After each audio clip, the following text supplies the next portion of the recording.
एक बार की बात है, एक मूर्ति बनाने वाला आदमी जिसने अभी अभी मूर्ति बनाना सीखा था, वह अकेले एक जंगल में जा रहा था। जंगल में उसे एक बड़ा सा पत्थर दिखा।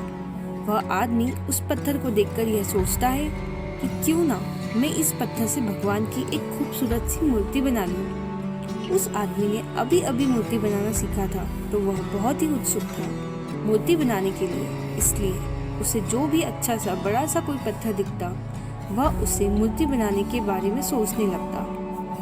उस आदमी ने अपने बैग से छेनी और हथौड़ा निकाला और उस पत्थर के पास बैठ गया और मूर्ति बनाने के लिए उस पर वार करने लगा। तुरंत ही उस पत्थर में से आवाज आई, मुझे दर्द हो रहा है। आदमी आवाज सुनकर हैरान हो गया। थोड़ी आगे जाने के बाद उसे एक और बड़ा सा पत्थर दिखाई दिया। उसने फिर से उस पत्थर को मूर्ति बनाने का सोचा और अपना सामान निकालकर उस पत्थर के पास बैठ गया। अब वह उस पत्थर पर वार करने लगा। उस पत्थर को दर्द हो रहा था, लेकिन वह पत्थर चुप रहा और दर्द को सहन करता रहा। थोड़ी देर बाद उस मूर्तिकार ने मूर्ति बना दी। एक खूबसूरत सी मूर्ति तैयार करी। वह उस मूर्ति को बनाने के बाद उसे वहीं छोड़कर आगे चला गया।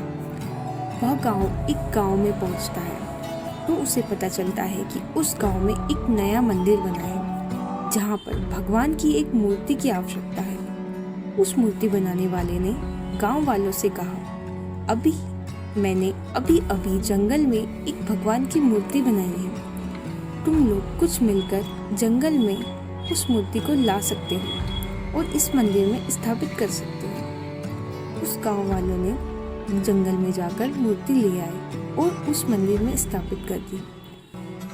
अब एक गांव वाले आदमी ने कहा, मूर्ति का इंतजाम तो हो गया, लेकिन अब एक नारियल फोड़ने के लिए एक बड़े से पत्थर की जरूरत है। तभी उस मूर्तिकार ने कहा कि तुमने जंगल में जहाँ से ये मूर्ति लाए, उस रास्ते में थोड़ा आगे जाओगे तो तुम्हें वहाँ एक पत्थर मिल जाएगा। मंदिर में नारियल फोड़ने के लिए उसे रख दिया गया। एक दिन रात में मूर्ति और पत्थर आपस में बात कर रहे थे। पत्थर ने मूर्ति से कहा, तू कितना खुश है, लोग तेरी पूजा करते हैं, तुझे सजाते हैं, तुझे मनाते हैं और मुझ पे आकर नारियल फोड़ते हैं। मुझे नारियल की वजह से बहुत दर्द होता है। तभी मूर्ति ने पत्थर से बोला, अगर उस दिन तुम उस मूर्ति बनाने वाले का वार सहन कर लेते तो आज मेरी जगह तुम होते। तुमने वो वार सहन नहीं किया, इसलिए आज लोग तुम पर नारियल फोड़ रहे हैं और मेरी पूजा करते हैं।